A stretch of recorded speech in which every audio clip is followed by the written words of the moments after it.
So here's the bandage. Here's Nurse Nelly. At your service. Leave it.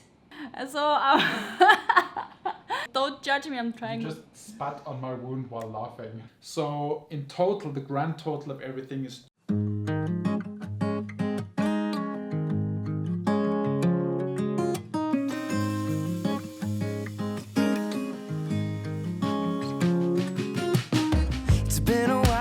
felt this way. The night was long and the sky was gray, and I wondered if I would always feel lonely. The winter chill is nice at first, but Good morning, guys. What is going on? Welcome to another vlog. It is Monday the 12th of October and it is exactly 6 days after my surgery, and I will say I am feeling a lot stronger, a lot better than I have been feeling over the past few days. I feel like I'm recovering much faster than I thought I would, which is really good. Past few days have really been tough for me from a perspective of medication, because I've been taking some antibiotics and some pain medication, which also act as anti-inflammatory and prevents swelling and also helps the healing process. But the medication has been making me feel very drowsy, nauseous, and kind of like a lack of motivation to do anything, which is not something I'm really used to, because I'm a very active person, a very motivated person, and yeah, it's just weird. One thing I wanted to say before we get this vlog started today, one comment that I saw a lot on the past video is, why did the staff not give me a wheelchair to exit the hospital? Well, in actual fact, 3 people came and said, can we bring you a wheelchair? Can we have people take you downstairs? And I said, no, I want to walk downstairs. I want to walk to the car. It just was kind of symbolic for me to walk that short distance by myself. And also the doctor told me I need to walk as much as possible without straining myself too much. So I thought, what better way to get in a good habit than to walk down to the car? So definitely the staff was very hesitant to let me walk out, but I was stubborn, and so they did let me walk. But I must say right now, I'm feeling very good. I can get up by myself, I can walk around, I can stretch. Coughing and laughing to a certain extent is possible already as well.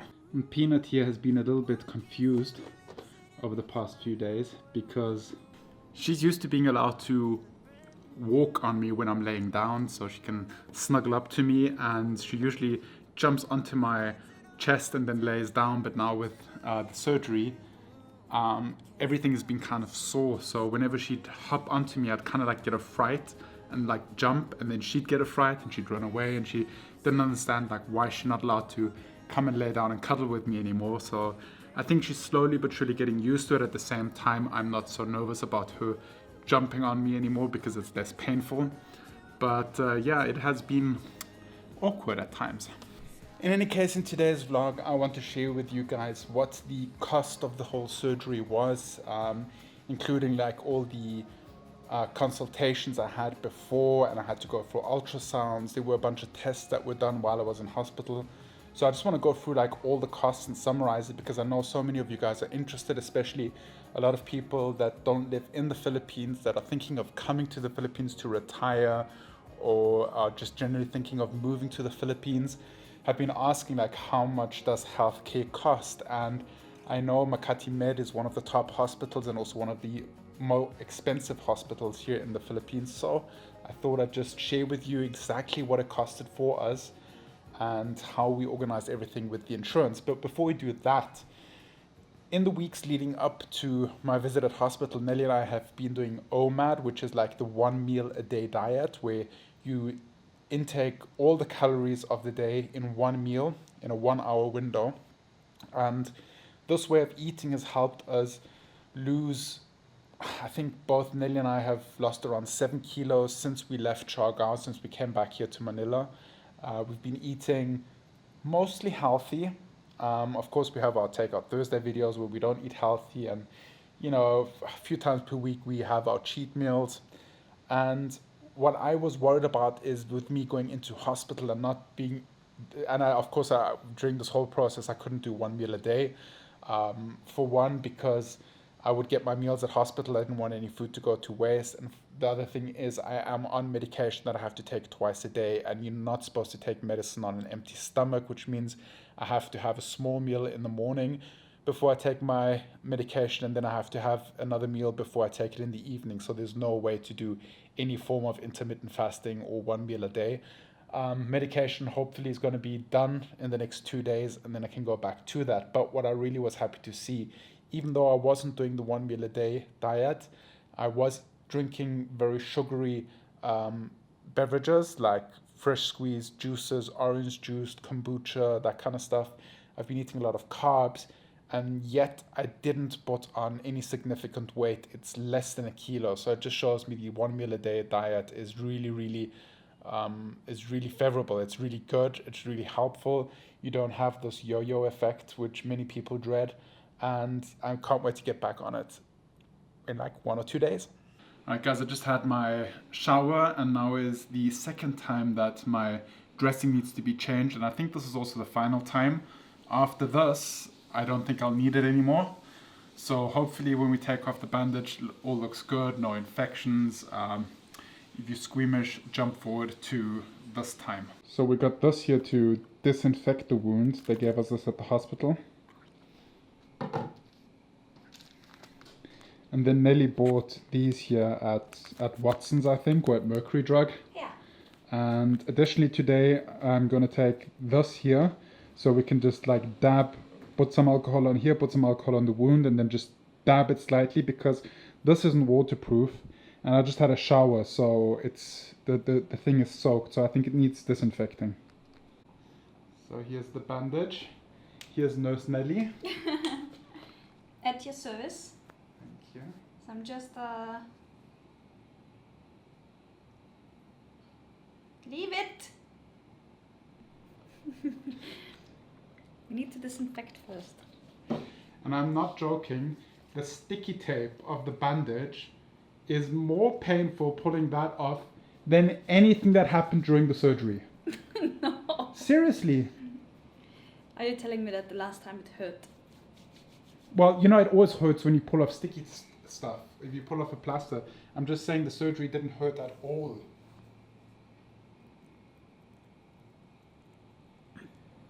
Ah! She doesn't fall for the trick anymore. No. Oh, it's looking good. It's looking so much better. Wow. It's not swollen anymore.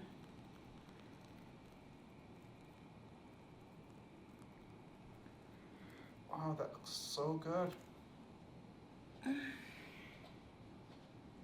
They really did such a good job. Wow. Okay, now comes the cleaning. Should I just spray it on? Yeah. And then just dab. Don't rub, just dab. Oh, you mean not like this? Exactly. Okay, so I said to Mike, I'm not sure if we should film this, because we know there are a lot of people who are working as nurses and doctors, and so I'm afraid of criticism, so don't judge me. I'm trying. You just spat on my wound while laughing. Yes. I'm doing my best to do this as prescribed by the doctor. The scar is going to be so minimal. Yeah, it looks so much better, because the first time when we looked at it, it was actually a little bit scary, and I was just slightly a little bit sick when I saw it and just imagined what was done. So yeah, I think it's healing very nicely.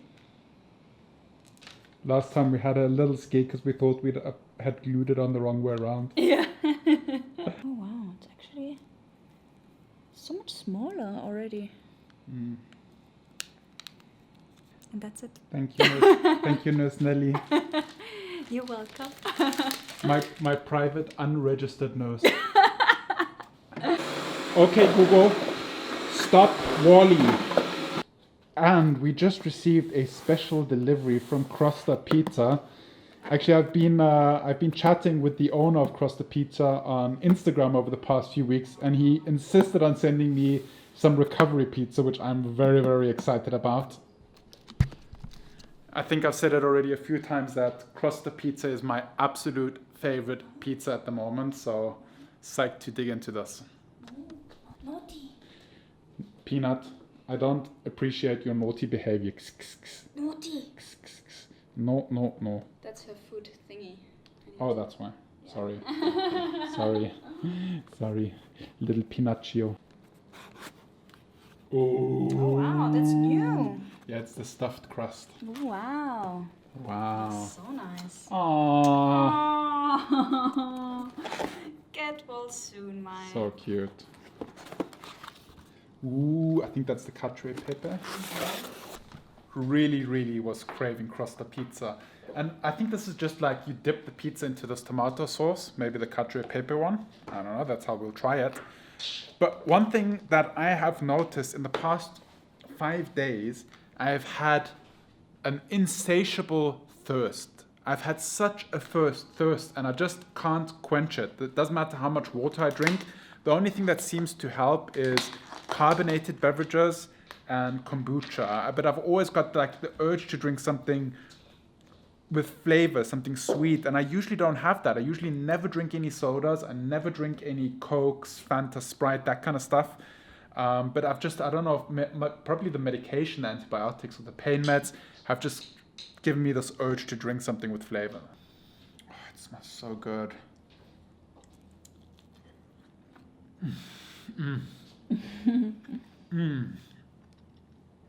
Who would have thought my favorite pizza of all things would be a vegetarian pizza? By the way, we also got some flowers from our friend Michelle. I don't know if we vlogged this. Did we vlog it? I don't think we did. I'm really happy to see Mike feeling much better. He was very quiet in the past few days. But yeah, I think road to recovery is looking good. Yeah, I think by the end of this week I'll be back to like 95%. You're staring at Sorry, my brain is like not at 100% for sure. Yeah. But I think by the end of the week I'll be at 95%, and then for the last 5%, I guess it will still take a month or two. Yeah, you can already sit on a chair without a pillow. The pillow is over there, so we had a comfy chair here with a pillow. Okay, guys, now let's get to the actual cost of the whole episode, let's say. So when I first went in for my first consultation with my doctor, it was 1,500 pesos, and after the consultation he ordered me to go and get an ultrasound, and the ultrasound, which took around 1.5 hours I think, was 3,800 pesos. So then once that was done, I had another consultation, which was 1,500 pesos, where he actually spoke about what were the results of the ultrasound, and at that point he also said that I'm going to actually need surgery. So before I could go into the hospital, as you guys saw, I had to take a swab test, the RT-PCR test, which costed 6,000 pesos. Probably there's a cheaper way to do it, but yeah, I just wanted the home service. I didn't want to go to the hospital to have the swab test taken. And it was super fast and super, I think it was a little bit over 6,000 pesos, but let's just put 6,000 pesos here.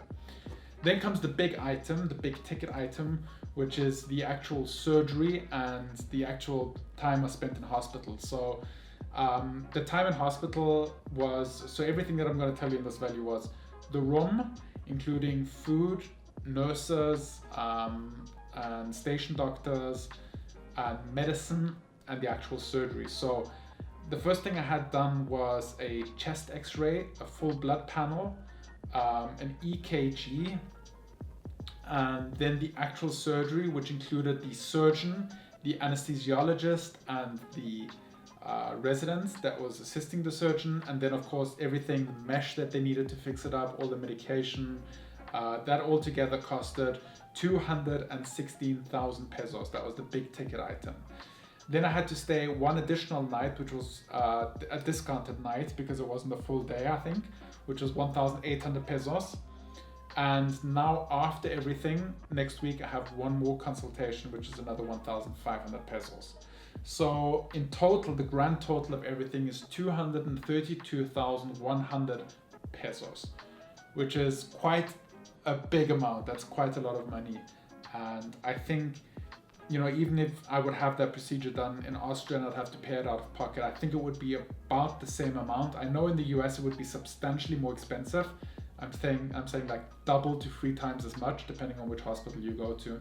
But here in the Philippines, at the Makati Med, which is an excellent hospital, that's the grand total. Now, my insurance paid the hospital directly for the 216,000 pesos, and all the other amounts, either before or after that, I paid out of pocket. But I can actually claim that back from the insurance. So the whole thing, the whole 232,000 pesos are going to be covered by my insurance. And just for reference, my insurance costs $79 US per month. But that is the insurance for Nelly and I together, I think. I'll let you know. I'll put it in the description down below because I'm not sure if that's right, if it's Nelly and I together or if it's just me, but it's around $79 I think that I pay monthly. So I think that's a good, I mean, I've gotten good value out of that insurance. The insurance is great. And the way it worked is, firstly, there were some problems with me getting the coverage from the insurance directly. In the beginning, they said I have to pay for it and claim it afterwards. But then we figured out, because the insurance and the hospital doesn't have a direct relationship, but there's a local agent here in the Philippines, and my insurance kind of dealt with that local agent, and the local agent dealt directly with the hospital. So in the end, everything was covered, everything was paid. Only the things that I paid up front out of my own pocket, that is left to claim, but otherwise it's all sorted. Also, I figured out during this whole thing, I figured out that we actually can claim some money back from the insurance for the time we spent in Siargao when we were stranded, because there's one clause that if your travel gets delayed because of quarantine, then you can actually claim something, and that's actually the case here right now. So let me know in the comments down below, guys. Do you think that you expected to be higher, the charge? Did you expect it to be lower? Were you expecting around that amount? For me, I was expecting it to be a little bit lower from what my doctor told me, but I think he was just going by what his charges for the surgery and the operating room and everything, just that, and not everything around it with all the tests that need to be done. So all in all, I'm actually happy the insurance just covered it, no problem. It took a while to organize it, but once it was organized, super good feeling. And yeah, I mean, if you're a travel vlogger, or if you travel a lot for whatever business that you have, I think it's really important to have a insurance that is built specifically for travelers. So our insurance is a nomad insurance, and actually now I upgraded our insurance after this whole thing. I upgraded it to remote health, which doesn't just include things when you get sick or when you get injured. It also includes preventative medicine, so going for regular checkups with your doctor. It's a little bit more expensive, but I can go to a doctor now like every few months, get a full checkup, get a full blood panel, x-rays, CTs, whatever I need. I can have regular checkups, so I know if something is wrong before it becomes an issue. So I think that's very important. If you guys are interested in what insurances we use, as I said, it's all in the description down below. I hope you enjoyed today's vlog. I'm sure you can tell that I'm a little bit more energetic than I have been in the past few days. I feel a lot better, but I still do have to take my evening medication, which will probably knock me down a little bit. In any case, that is it for today. Hopefully in the next few days, we're going to have some new adventuring vlogs, exploring new places in Manila, maybe trying a new restaurant. If there's anything you really would like to see, please do let me know in the comments down below. But for now, I'll say good night, and I'll see you guys tomorrow, same time, same place. Remember to stay awesome, be positive, and make it happen. Bye-bye.